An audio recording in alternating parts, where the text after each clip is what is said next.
there's a reason why James Gunn's Superman movie isn't a very good movie. But this goes for most movies and television today. Because you can't make art when you're going through the motions. And James Gunn, like most lazy writer, director, creatives in general today, are so lazy. They're going through the motions. I'm going to make a Superman movie. I'm going to tease you with some comic book panels, pretend that I'm going to take this stuff seriously, and then not take it seriously. I'm going to write a script very quickly. I'm going to write a few more drafts very, very quickly. Then I'm going to have a long shoot of this script that I've rushed through. But when people see it, it doesn't look like I've taken my time, right? So this is the problem. When you're going through the motions, when you're just going, right? When you don't care about what you're doing in terms of art, it doesn't work. Charlie Chaplin cared about what he was doing. I don't care who he fucking slept with. I don't care what he did away from film, away from the set. Don't care about problematic people. That's not my problem, right? Do you care? When I was 17 and I worked at the co-op, some dame rushed into the male bathroom and grabbed hold of my nuts, right? We don't want to talk about that because it's not fashionable to talk about men being harassed. We won't talk about that. Why should I care because Rebecca Ferguson had a bad experience on the set? Couldn't give a shit. You don't care about my experiences. I don't care about yours. I don't care what Bryan Singer did. Great director. Don't care. I want to enjoy my movies and TV. I don't care that the dame, one of the dames from Big Bang Theory, is a Zionist, right? Don't care. Unfollowed her. I don't care if Ray Romano's on-screen wife from Everybody Loves Raymond is a Zionist. I started following her. She's a bloody Zionist. I'm going to unfollow her because I love that show and I love the character she played. I don't care.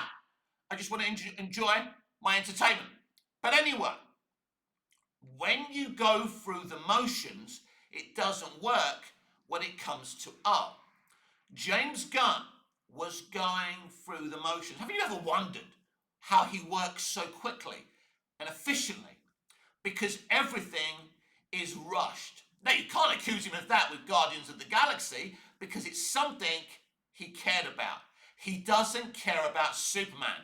The dceu, DC Studios, is just a means to an end. It's a position. It's all part of his vanity. But he couldn't give a shit artistically or creatively. And this, my friends, is what went wrong with Superman. But let's go back to the Big Bang Theory. I know we're talking about DC, but I'm obsessing over that and Young Sheldon. Wow, what a great couple of shows. Do you think when Chuck Lorre and his creative partners were writing Young Sheldon or The Big Bang Theory, do you think they were just going, yeah, fuck it, yeah, that'd be all right? No, they thought deeply about this character, Sheldon Cooper. They sat there and they went, right, we're going to create this thing called The Big Bang Theory. It's going to be a sitcom, but we're going to make a statement on someone with a high IQ and how someone with a high IQ can have a personality disorder, can be insufferable to be around, but we show his struggle as well. We show that he's actually a very good person, a pure, innocent person, but because he's so active up there, it's kind of a mental disorder. He struggles so much. It's so difficult, he can't touch. He finds it hard to love. You know, it's such an emotional journey to see a character like that. Is to see myself. Fucking amazing. But these people thought about what they were making. The very opposite of mainstream, modern day, English-speaking, westernized entertainment. That's why they do a lot of revivals and reboots. But they don't think about them. When Scorsese rebooted Cape Fear, he thought about it. I'm going to cast Bob De Niro in the main fucking role. I think, is it the Robert Mitchum role? He played the character originally in the black and white version, I think. I think it was anyway. I'm going to cast Nick Nolte as the Gregory Peck character, and Juliette Lewis as the daughter, but it was all thought deeply. It was written, it was brilliant. And De Niro is playing it. He's got this kind of, I think, weird Texas accent in it, but He's fucking deranged, and he's a bit like, he's a bit like Russell Brand. He's found religion. Have you noticed how evil people, allegedly evil people, find religion? Yeah? Isn't it ironic when Russell found religion, right? All this shit's coming out about him now, all this alleged stuff, right? He's got to go at trial. Let's not talk about it. Let's not make accusations. But isn't it interesting how bad people always find fucking religion? But Cape Fear is a great example of not rebooting something just because it's got a famous name. It's because it was something that meant something to Scorsese, and he made it amazing. And what about the fucking score of that rebooted, retold movie? The problem is today, all they make is revivals and reboots. And there lies the problem. Because it's easy. It's a famous name. It doesn't matter if we don't think about it. It doesn't matter if we go through the motions. The name will sell it. Of course, the audience are not as thick as you fucking think we are. So when you make a film called Superman, and it's a piece of shit, and we can tell you've gone through the motions, we're going to expose you about that movie you've made on a famous name that you thought you could be successful with. Yeah, you made 616 million, respectable amount of money, not good enough though, is it? Let's be fucking honest about it. That's if you actually did really make 616 million in the box office. Gunn thought he could get away with it. It was called Superman Legacy, but then he thought, let's just focus on the Superman. This film is more about everybody else apart from Superman. Everybody else is given more respect than Superman because Gunn doesn't have any respect for these fucking characters. He's a lazy writer-director, like most of them are today, going through the motions. All the great art was never made on those parameters. And this, my friends, is where the problem lays today. But it goes deeper than that. It's also our fault. Why, Mick? How can it be our fault? Quite simple. We go on social media. Basically, you're dealing with the breakdown of society, which has been caused by the introduction to society of social media. We want freedom of speech. I back anyone's right for freedom of speech.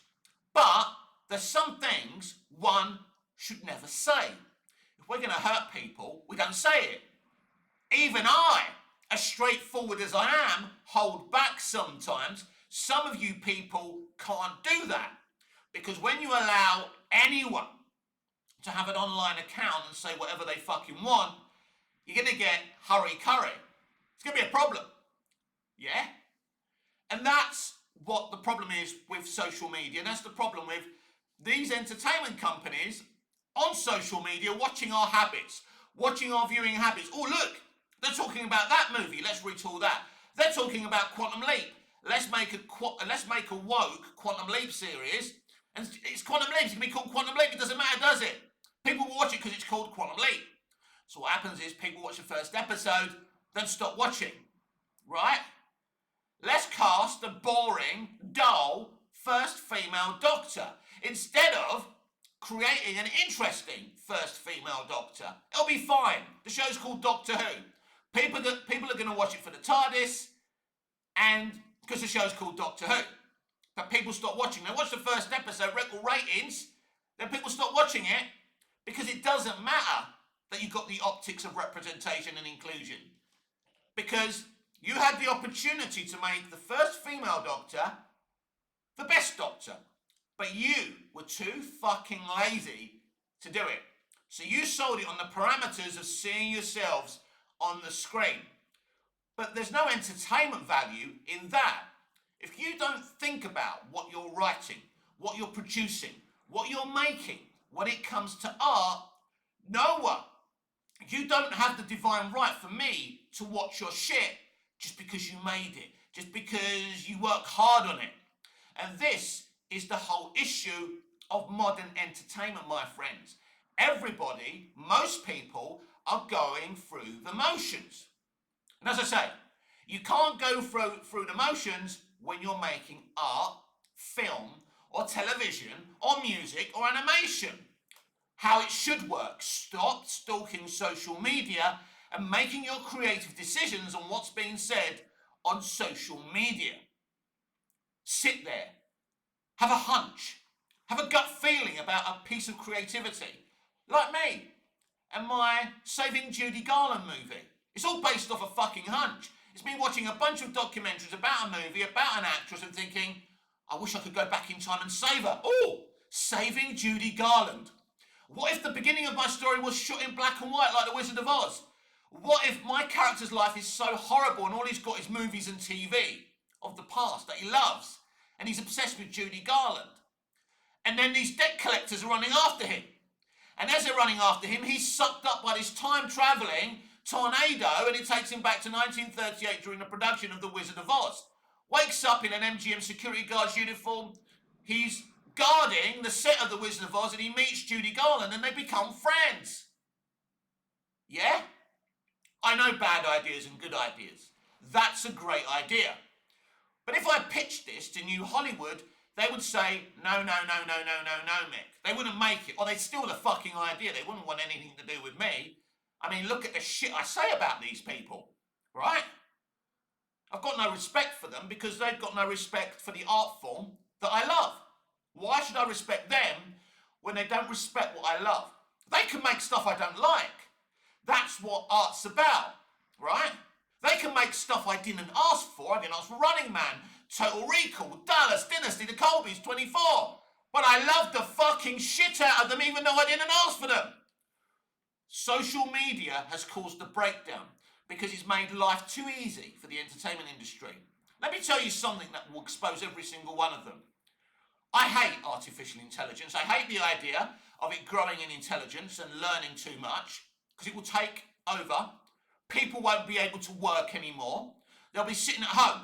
And the way they're selling AI now is, if people don't go to work, they have more time to invent and create things. Bollocks. They're going to put chips in our heads. We're going to be sitting there drooling while AI run the fucking world. Be very fucking careful. But despite me hating the idea of creating AI actors and actresses and whatever kind of other beings they want to do, there's something very interesting I discovered on YouTube. These AI videos of actors looking young and beautiful, playing their iconic roles. They've been doing it with Superman. Christopher Reeve's Superman, Henry Cavill's Superman. Ironically, David Corenswet's Superman looks more epic in a more epic suit in the artificial intelligence versions than James Gunn was able to fucking shoot him. So actually, I'm watching these AI things on YouTube and thinking, this looks fucking good. No wonder fucking Disney has bought its own AI tools so they can get people to subscribe and create their own AI stuff, right?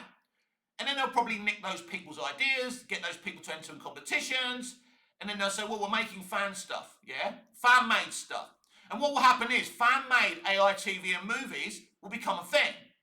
And then the entertainment industry will use you, the fans, to create shit because basically they're running on fucking empty and they become lazy. And this is all the domino effect, everyone, of not being committed to your art. Trying to make what works rather than going off an artistic hunch. This is what's gone wrong, right?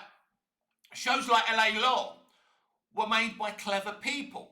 Shows like The Practice were made by clever people. Shows like Friends were made by clever people, inspired by Happy Days, yeah? And then The Big Bang Theory and How I Met Your Mother were basically inspired by Happy Days and by Friends, but created something new and fresh at the same time. There's a reason why millions of people are watching Friends and Big Bang every single day, because the people who made those shows put everything into them. And this is the problem with entertainment today. It's become lazy.